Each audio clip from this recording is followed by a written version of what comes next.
오늘도 멸치아담을 찾아주셔서 감사합니다. 여러분, 혹시 첫 인상이나 첫 만남에서 실수로 관계를 망친 경험이 있으신가요? 아니면 너무 성급한 판단으로 소중한 사람을 놓쳐본 적은 없으신가요? 오늘 들려드릴 이야기는 조선시대 한 남자가 첫날 밤에 오해로 아내를 쫓아내고 수십 년 후 친아들을 통해 진실을 깨닫게 되는 이야기입니다. 상대방을 이해하려는 마음과 편견 없는 사랑에 대해 다시 한번 생각해 보게 됩니다. 구독과 좋아요는 저에게 큰 힘이 됩니다. 그럼 이야기 시작해 볼까요? 조선 중기 한양의 부유한 양반가에 태어난 박선도라는 아들이 있었습니다. 3대 독자로 귀하게 태어나서 부모님은 어릴 적부터 금이야 오기야하며 키웠죠. 특히 어머니 윤 씨의 사랑이 지나칠 정도로 극진했습니다. 선도는 우리 집안에 정말 귀한 아들이야. 뭐든지 해달라는 건 다 해줄 거야. 이렇게 귀하게 자라다 보니 박선도는 자기밖에 모르는 사람이 되었습니다.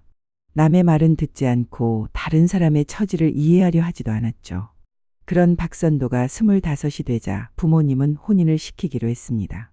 상대는 경주 최씨 가문의 최숙희라는 처녀였는데 살림이 넉넉하지는 않았지만 가정교육을 잘 받은 바른 신부였습니다. 드디어 혼례날이 되었습니다.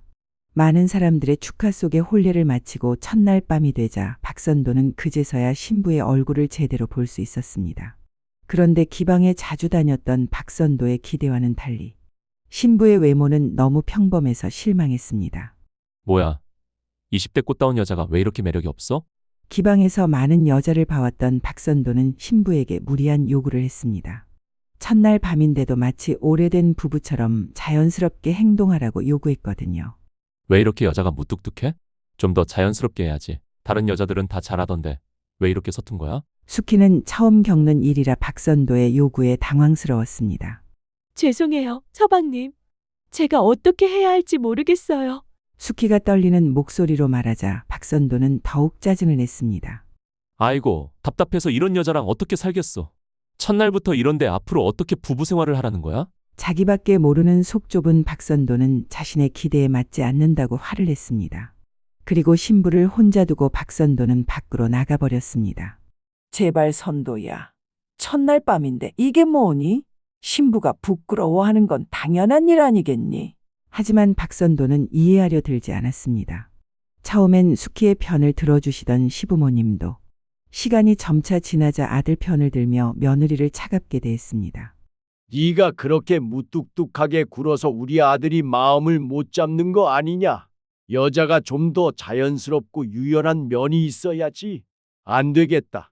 한 집에서 너와 같이 살다가는 내 아들 잡겠다. 짐 싸서 나가거라. 결국 숙희는 시댁에서 쫓겨나 친정으로 갈 수밖에 없었습니다. 남편에게 사랑받지 못한 자신의 처지가 억울하기도 하고 부모님께 죄송한 마음에 끙끙 앓으며 끼니도 거르기 일쑤였죠. 숙희는 마음고생이 심했는지 점점 말라가고 먹은 것도 없는데 헛구역질을 했습니다.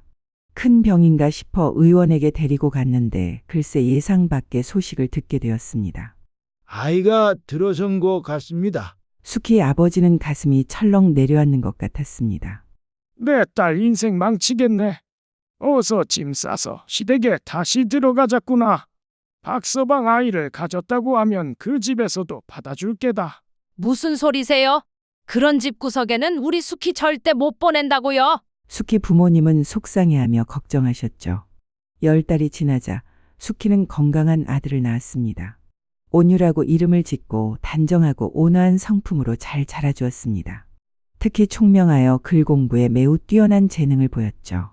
한편 박선도는 아내 숙희를 내쫓은 뒤 다음 해에 다른 여자와 재혼했습니다. 재혼한 부인 정씨는 기방 출신 여인으로 예쁜 외모와는 달리 가정을 돌볼 줄 모르고 자기만 생각하는 여자였죠. 수년이 흘렀는데도 정씨 부인은 아이를 낳지 못했습니다.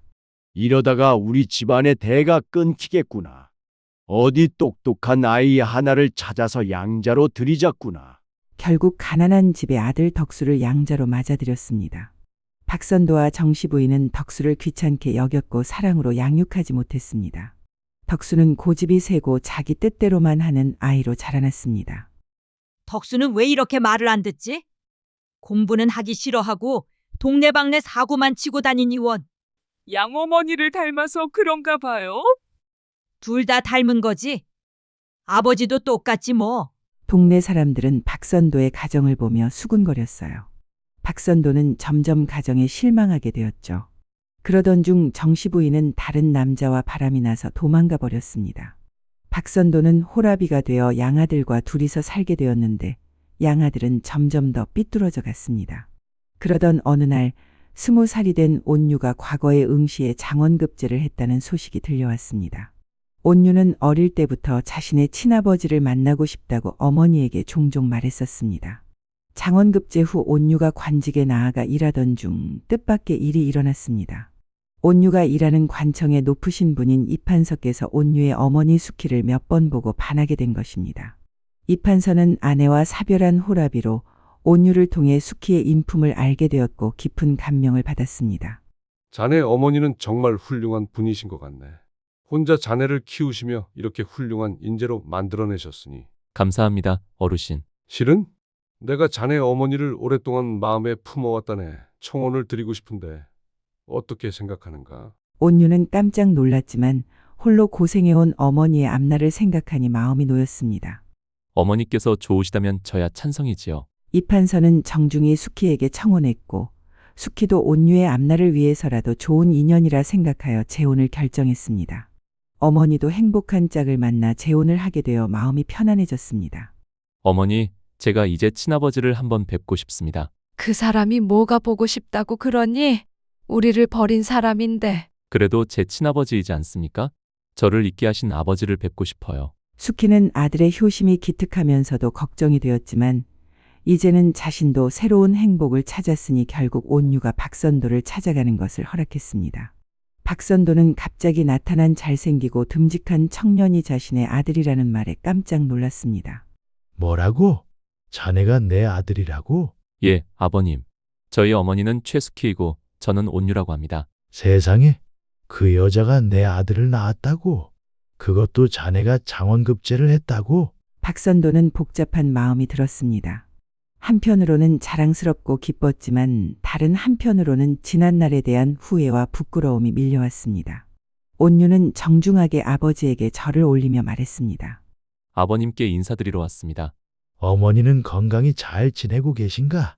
어머니께서는 이제 다른 분과 재혼하셨습니다. 뭐라고? 재혼을? 박선도는 마치 머리를 한 대 얻어맞은 것 같았습니다.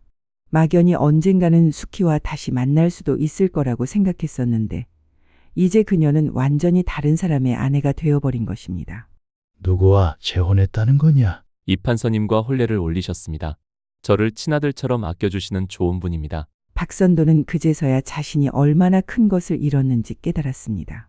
훌륭한 아들을 낳아 키운 아내 그리고 장원급제한 아들까지 모든 것을 자신의 어리석음으로 놓쳐버린 것입니다. 내가 무슨 짓을 한 거지? 온유는 아버지의 처지가 어렵다는 것을 알고 측은한 마음이 들었습니다. 그리고 양아들 덕수를 보니 더욱 안타까웠습니다. 덕수는 여전히 사고만 치고 다니며 박선도를 괴롭히고 있었습니다. 집안 형편은 말이 아니었고 박선도는 홀로 양아들을 감당하기 어려워했습니다. 아버님, 덕수는 무슨 일을 하고 있나요? 일이라고? 매일 일도 안 나하고 사고만 쳐서. 온유는 양아들 덕수를 불러 진지하게 이야기했습니다. 덕수야, 내가 일자리 하나를 소개해주고 싶은데 관청에서 필요한 일인데 성실하게만 하면 충분히 할 수 있는 일이야. 정말 관청에서 내가 할 수 있는 일이 있어? 정말 고마워. 덕수는 처음으로 누군가가 자신에게 기회를 주는 것에 감격했습니다. 온유는 친형제는 아니었지만 자신을 무시하지 않고 도와주려는 마음의 고마움을 느꼈습니다. 대신 앞으로는 아버지께 효도하자. 고맙다. 정말 고마워.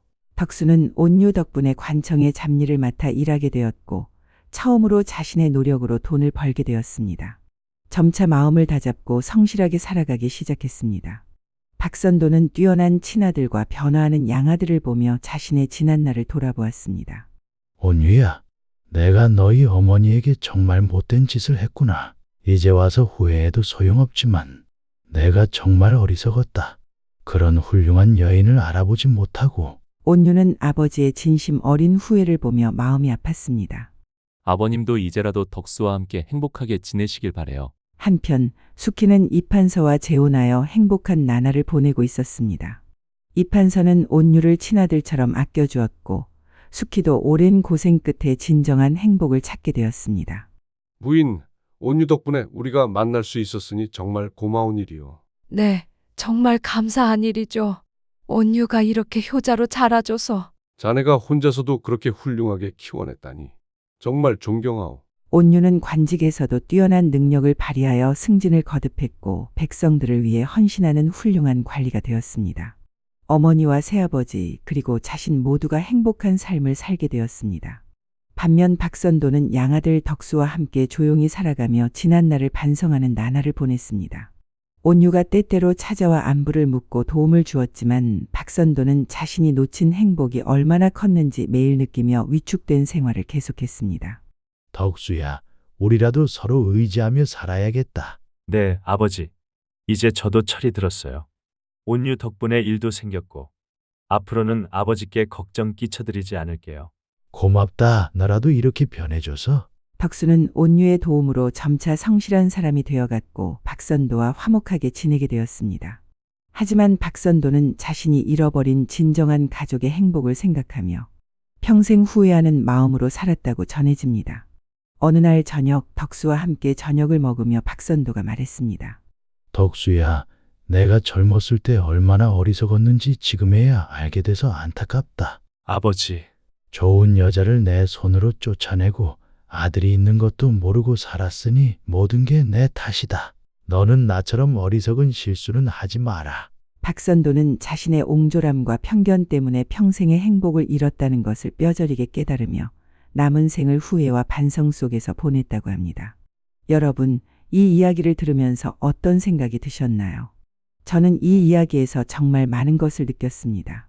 먼저 박선도의 모습에서 성급한 판단이 얼마나 무서운 결과를 가져올 수 있는지 깨달았어요.